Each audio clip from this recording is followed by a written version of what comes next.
Thomas Piketty concluyó que en 1910 la mitad de la población mundial poseía tan solo el 5% de la riqueza de la otra mitad, y que en 2010 eso no había cambiado.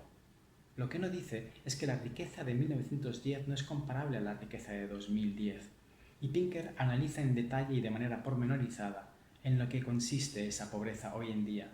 Pero aquí podemos resumirlo diciendo que las personas pobres de los países desarrollados de hoy en día viven mejor que el 80% de la población de cualquier época del pasado. Hoy en día los países desarrollados y en la mayoría de los en vías de desarrollo, todo el mundo tiene acceso a comida y a un techo. Antes no era así, solo hay que leer la literatura e historia para confirmarlo. En palabras de Steven Pinker, en algunos sentidos el mundo es ahora menos igualitario, pero en más sentidos los habitantes del planeta viven hoy en mejores condiciones que ayer. Desde hace más de 50 años, la producción de bienes de consumo se ha disparado y los precios reales han caído en picado. En Estados Unidos, en 1910, con el salario de una hora se podía comprar solo 3 litros de leche. En 2001, con el mismo salario, se podían comprar 15. Los avances científicos han permitido esto. Borulac desarrolló técnicas de irrigación, fertilización y gestión de los cultivos, con los que convirtió a México, India y Pakistán y otros países propensos a la hambruna en exportadores de cereales en pocos años. Pero debemos tener cuidado.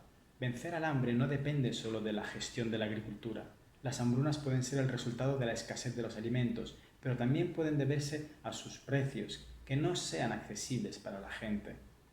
O a los ejércitos, cuyos gobiernos les ordenan que no lo sean. ¿Por qué hay tantos y tantos pesimistas en el mundo? ¿Por qué hay tantas personas que, aun sin saberlo conscientemente, son auténticos misántropos?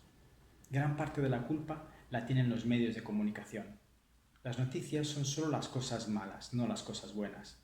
El antiguo dicho británico lo avala: no news, good news. El problema de la desilusión y el desencanto que tiene la mayoría de las personas con el ser humano se debe a la falta de conocimiento del pasado, como para compararlo con la realidad actual. La realidad actual es que ya no es legal la esclavitud, que sí lo era hasta hace 150 años, y lo ha sido durante toda la existencia de la humanidad. La realidad actual es que ya no es legal torturar, destripar, descuartizar y ahorcar en público a quienes cometen delitos, ni quemar en público a las personas que piensen diferente. La realidad actual es que todos recibimos educación y formación, en mayor o menor medida, y por tanto sabemos leer y escribir, cosa que hasta hace mediados del siglo XX solo podían hacer el 30 o el 35% de la población. La realidad actual es que podemos luchar por conseguir un mundo mejor sin que se nos fusile por ello.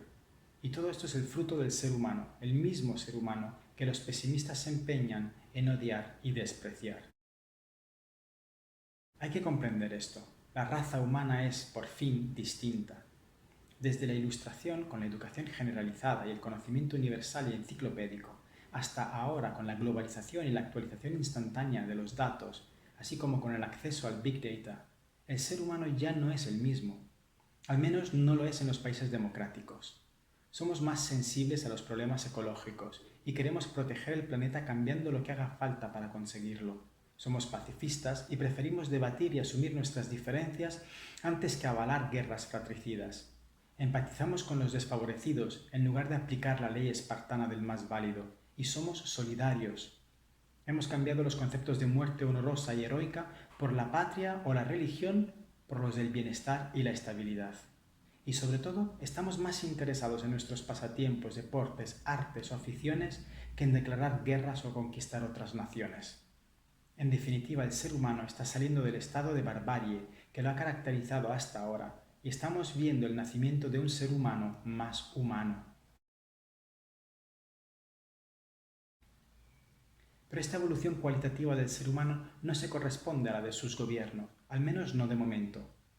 Para decirlo de otro modo, aún no han surgido los gobiernos a la altura de este ser humano más humano. En nuestros parlamentos siguen sentándose personas con ese sesgo político, y esto es lo que debe cambiar. Es necesario que los gobiernos sean gobiernos ilustrados.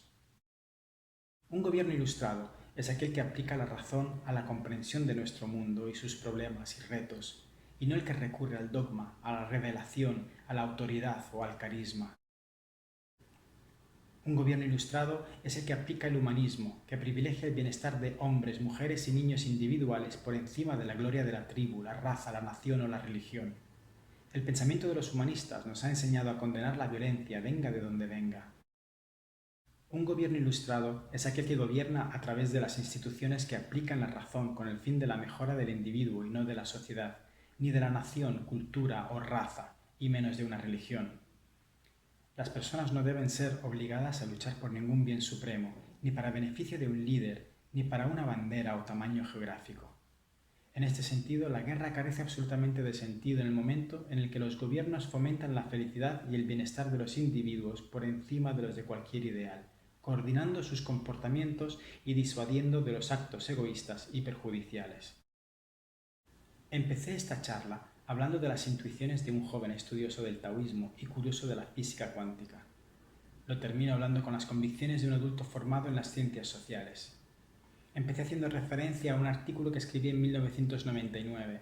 Lo termino citando partes de la obra en defensa de la Ilustración. Mi intención ha sido mostrar cuál es el aire nuevo que necesitan respirar las políticas actuales.